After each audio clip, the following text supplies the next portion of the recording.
Can you see? No. You never know what you're going to get. You sure? Yes. No cheating, no No peeking? cheating, guys. Cheating. No cheating. No, let's do it. I'm worried about hitting the mic. Can you have a little bit of water, make sure my mouth's not on. It's sweet. Do you want to cleanse your palate? Oh, he's done this before. I had a mint earlier, all I can taste is mint. There's my excuses, getting excuses in. That's an error. I can't say. I've also got my eyes closed as well. I'm not attacking the integrity of the competition. No, exactly. Okay. I think it's important. Hello and welcome to another edition of City AM's Boardroom Uncovered. We're keeping all of this in, by the way. Yeah, that's good. The Yeah. episode started. I think I'm looking at the camera. That's how it shows. Georgia, I know you're loving this. The thing is, they're just going to This leave. is our most fun episode. They're just going to leave the room. What we've not told you, Chris, is we're doing the whole interview like this.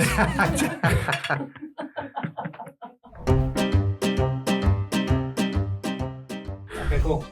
We're bringing the pizzas now. So what's the format? Is it 2 slices in a plate? Yes, Yeah. 2 slices in each plate. There you go, John. If you can put your hand up. Put your hand up. Okay. Put your plate, yep. Yep. And Chris, there you go. Let me just move your hand. Yep, that's your plate right. Okay, so we're going to try one slice and then we'll say the judgment. Yes. Yep. Okay, you ready, Chris? Yeah. Okay, let's do it. The way he's touching the crust, I feel like he knows. No, I'm touching it to try and hold it. Mmm. I'll keep one side. I think what do you think, Chris? What have you got? Pepperoni, is it? I've only tasted one so far. Shall I taste? Yeah, which one do you think you've tasted the other one? Yeah. No, I haven't tasted the other one. Yeah, taste the other one. Have I got the other one? Yes, that is the other Have one. I got the other one? Yes, you have the other one as well. This is such a weird thing.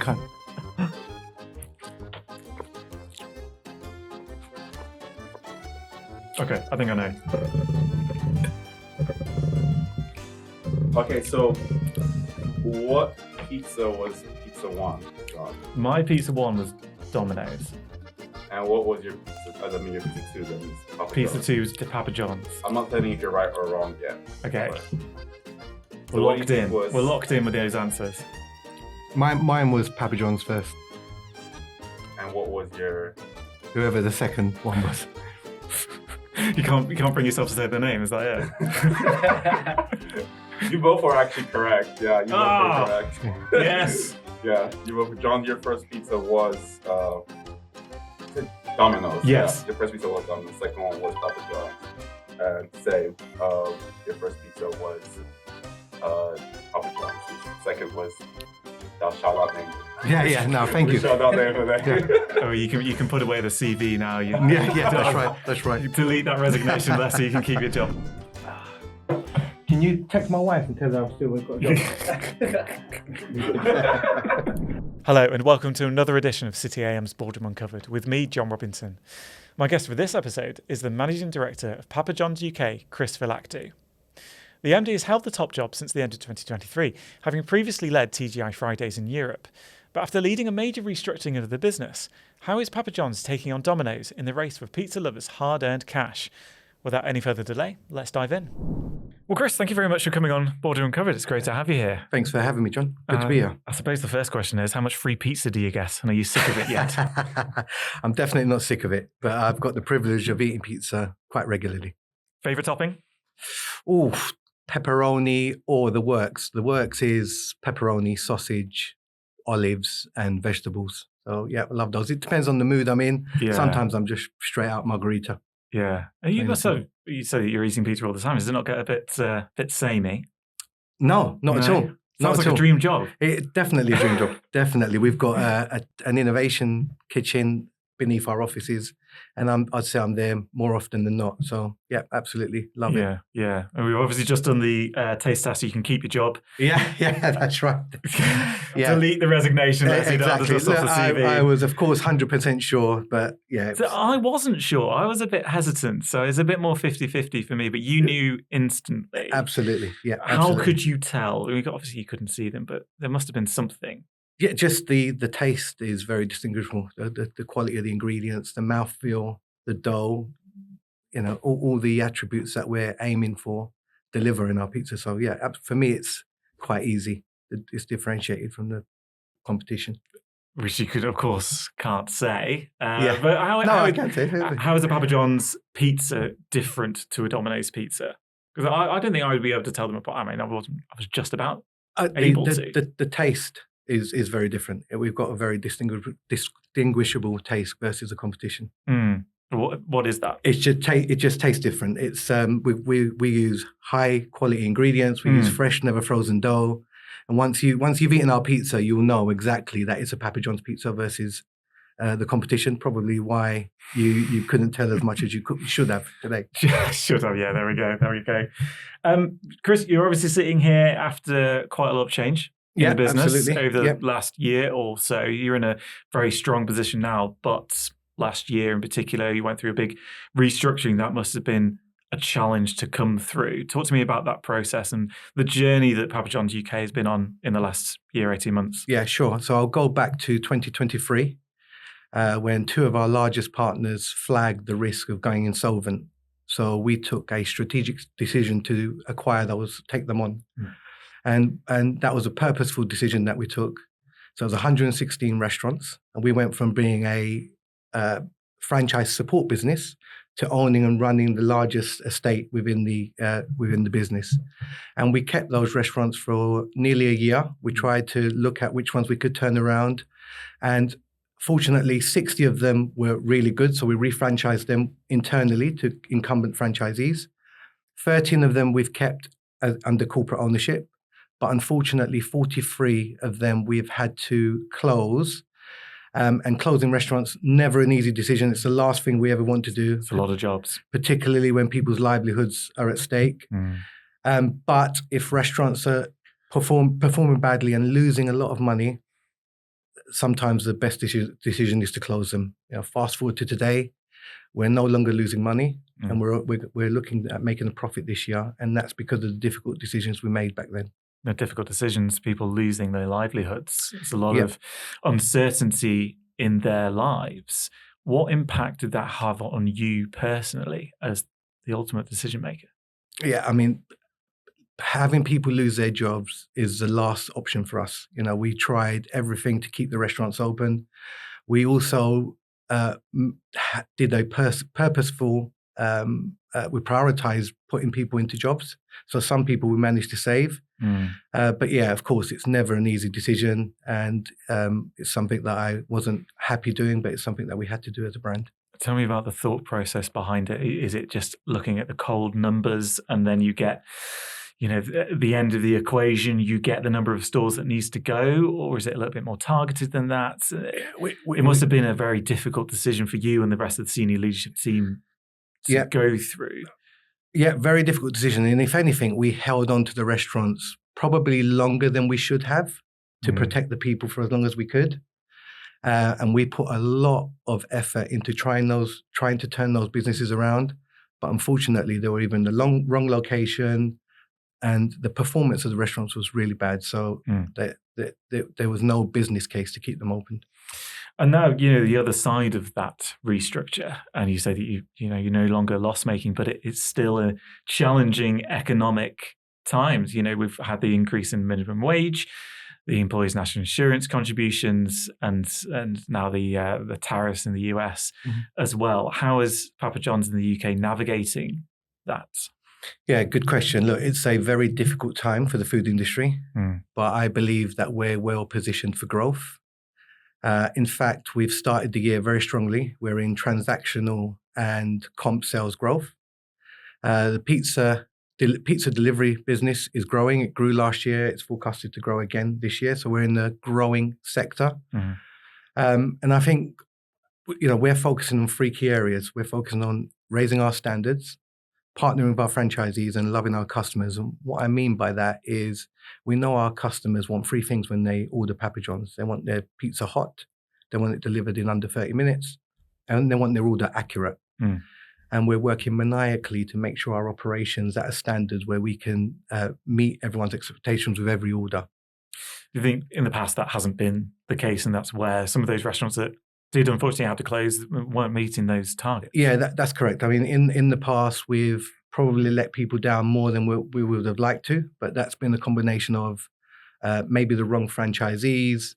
And actually, coming on to the second important area, partnering with our franchisees. We put that front and center of everything we do because we're a franchise business predominantly. Having the right partners is integral to any franchise business, and we've been focusing on quality over quantity. To give you some numbers, over the last 5 years, 5 years ago we had 114 franchisees. Today we've got 61. So definitely we're already in a much better place. Our operational standards are at the highest they've ever been, and our customer complaints they're way below national average. So we're in a really good place, but focusing every day to continue to improve and get better. What does it take to become a franchisee? If I came to you and said, I'm interested in opening one near me, what's the process? So at the moment, we're not taking new franchisees on purpose because we're trying to make sure that we've got the right growth from within our system. Sure. But what it takes to be a good to bring in a franchisee is we need to know that they've got a good history, whether they've been, preferably they would have had restaurants, they've got a restaurant background, a food background, or a hospitality background, and they've got the right amount of finances and structure in place to be a partner of ours. But we're getting more and more strict with who we bring in. You've got to have a proven background, basically, because I suppose you might have got burnt in the past by... Absolutely. Yeah. Preferably a proven background and somebody who's going to, live the values that we live as well. And is there an upfront cost that somebody's got to buy into the franchise? There is, depending on what region they're looking to acquire. So we have different packages. So yes, there is an upfront cost, and they need to have some financial wealth in the bank as well. Is there a range of the buy-in that... Between $250,000 and $500,000. So it's a serious undertaking. It's a serious undertaking. When you look comparatively versus other brands, it's still quite affordable, but you do need some financial strength to get into the brand. Absolutely. Talk to me about the customers then, because obviously you're up against Domino's, which is dominating in this market. They've got so many more locations across the UK. How do you present Papa John's to potential customers and try to win them from your competitors? What's your USP? Why should I, as a customer, come to you guys? Yeah, I think we're in a very highly competitive market. I don't think that's a bad thing. I think competition's great. I think what we do, we focus on what we do best, and that's our pizzas. And we want to differentiate through quality, innovation, and taste. Those are the three things that are taking our brand forward, and our customers love our pizza, and we want to gain new customers in the future. How do you innovate in the pizza delivery space? Is it just new toppings, new ingredients? What does that look like in practice? Great question. I think our category is one of the most innovative, actually. So we are a customer-led business. So all of the innovation that we developed comes from the requests from our customers. And sometimes we're looking 6, 9, 12 months ahead of the cycle of our innovation cycle. But we look to develop products that customers want. At the moment, we've got a cheese toasty pizza. Okay. And very nostalgic. It tastes exactly like the cheese toasties you probably ate when you were growing up. And that's new innovation. And we've got a cheeseburger, cheddar cheeseburger pizza as well. Again, looking to meet customers' needs. Innovation is for our current customers and bringing new customers in as well. Innovation's actually in our brand's DNA. So it's one of our pillars. And if you look at historically, we've got award-winning innovation at Papa John's UK. Last year we had a tandoori pizza, which was award-winning, great range. That was a limited time offer. Earlier this year, we partnered with La Vie, the vegan meat substitute brand, and we did a vegan Hawaiian pizza, which was... Not for me. That's not for me. Which should not be on a pizza. Which was, again, awarded at the Midas Awards a few weeks back. So really proud of our innovation. And, over Christmas, we had a really successful festive campaign. Yeah. We had our festive pizza. Then we had my personal favorite was pigs in blankets. Okay. So, yeah, we're very innovative, and we will carry on being innovative. And I think that's what our customers want from us, and that's what we'll continue to do. Where do you stand on Hawaiian pizzas? Do you think kind of push it beyond pizzas? I actually love Hawaiian pizzas. You? I do. You can have my share, that's for sure. Right. They're not for me.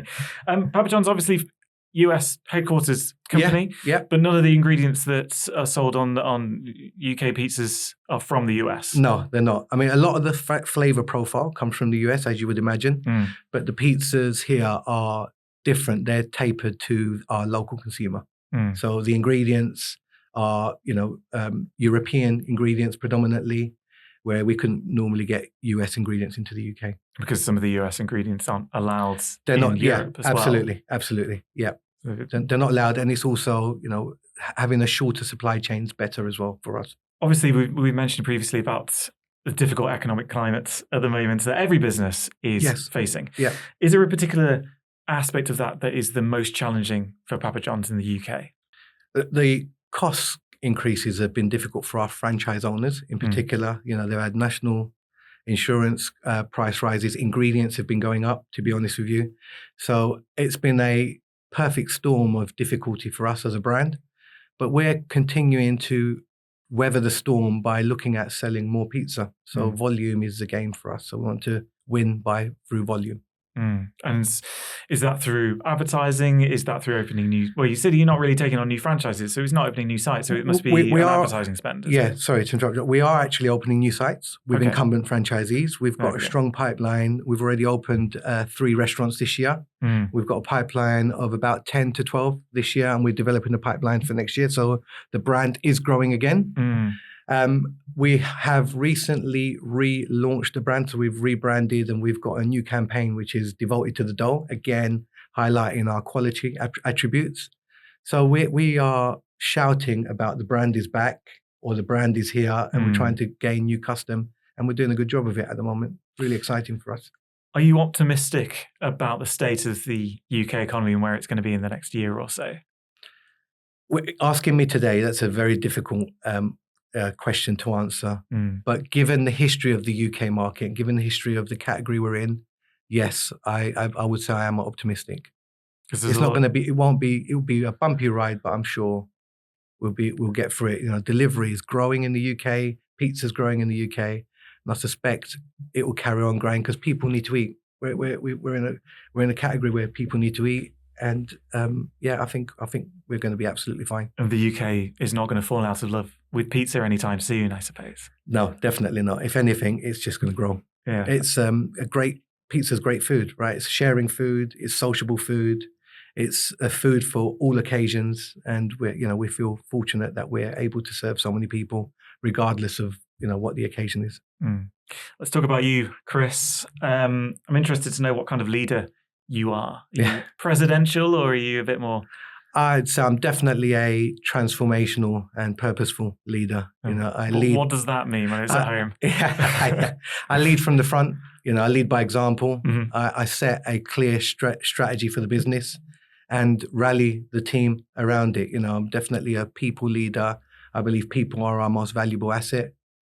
Absolutely a transformational leader. Churchillian speeches then at the headquarters, is that? Lots of speeches. I don't know if they're quite Churchillian, but yeah, absolutely. Okay. Rallying the troops regularly.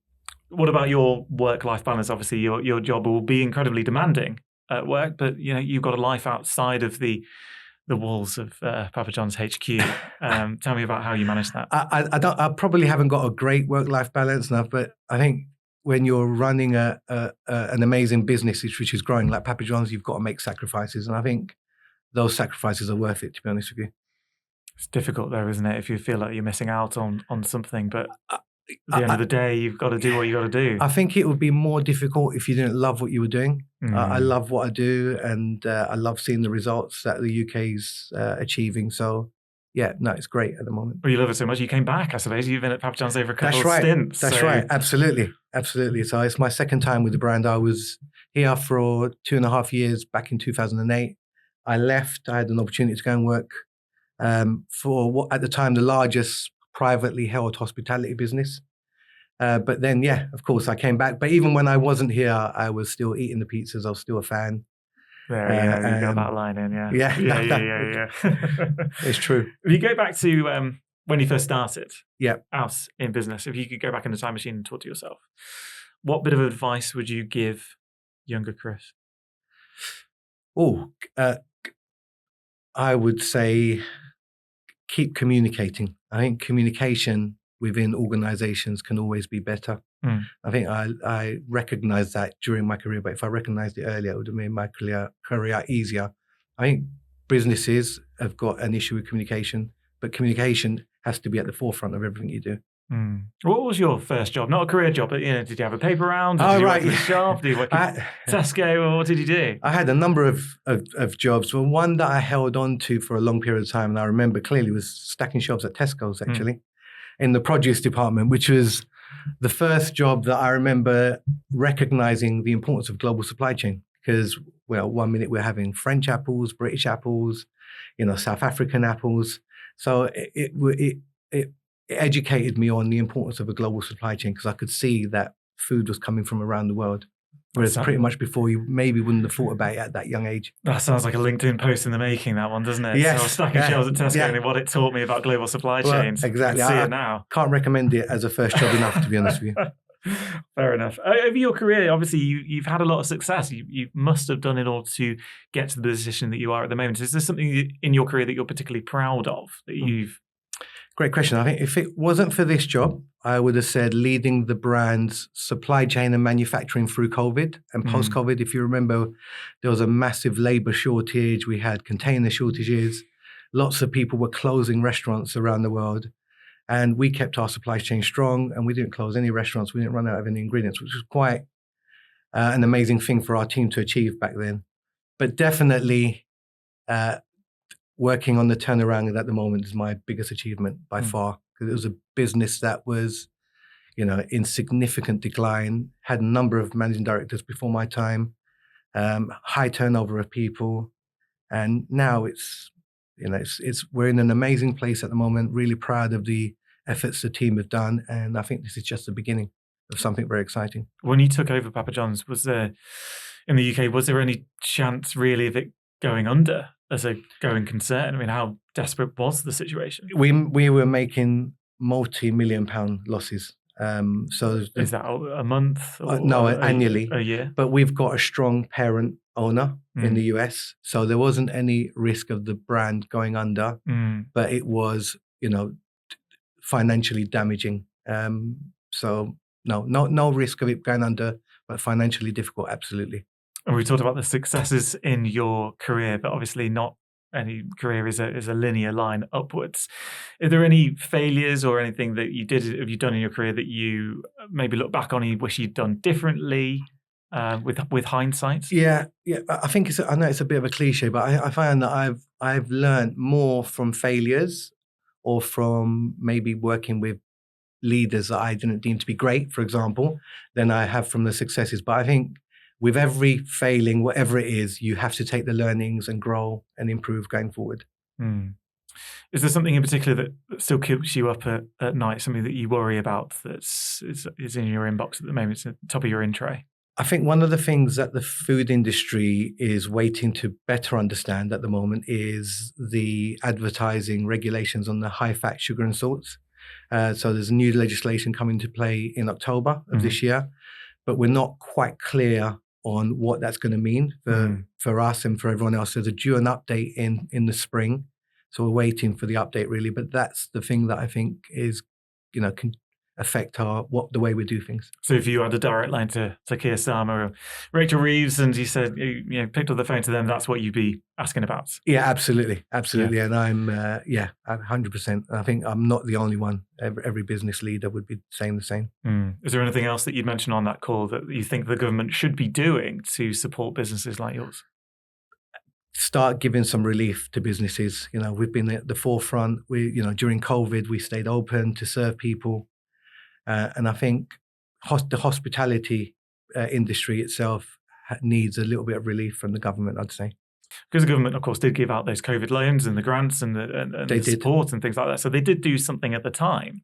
But you think that they should do more now? I think post that, I think the industry changed, right? It became a much more competitive industry. And I think those businesses were having a much harder time. Rents haven't come down. So I definitely think hospitality could do with some additional relief, absolutely. And when you look at your peers, fellow senior leaders across the UK and internationally, are there any few business leaders out there that particularly inspire you look to and want to emulate? I'd say lots of people inspire me, to be honest with you, but one that stands out, probably Richard Branson. I love what he's done with his Virgin brand, how he took it from an unknown entity to the mega business that it is today, and also how he took the fight to British Airways is quite admirable. Yeah, and all from somebody who he's a people person, but he's also dyslexic, and rightly so. He hasn't let that affect him. So huge admiration for him as well. Where do you see Papa John's going in the next 5 years or so? Tell me about your forward plans. I think Papa John's is going to go from strength to strength. Actually, I know we are. You'll see a lot of new innovation coming from Papa John's. You'll see a lot of new growth. You'll see a lot of brand information. You'll see our TV advert that we've just launched. You'll hear about us a lot on radio. One of the things that we've done this year is, we've strengthened our relationship with our franchisees.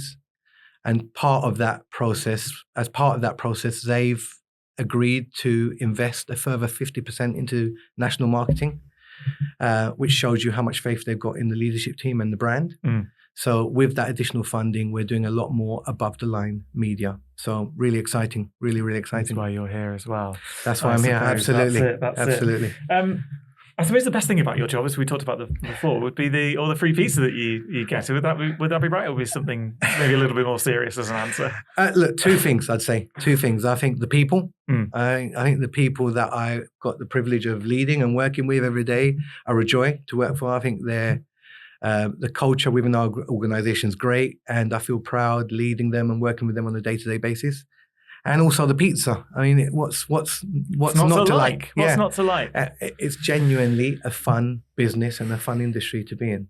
Yeah. So, yeah, I really enjoy it.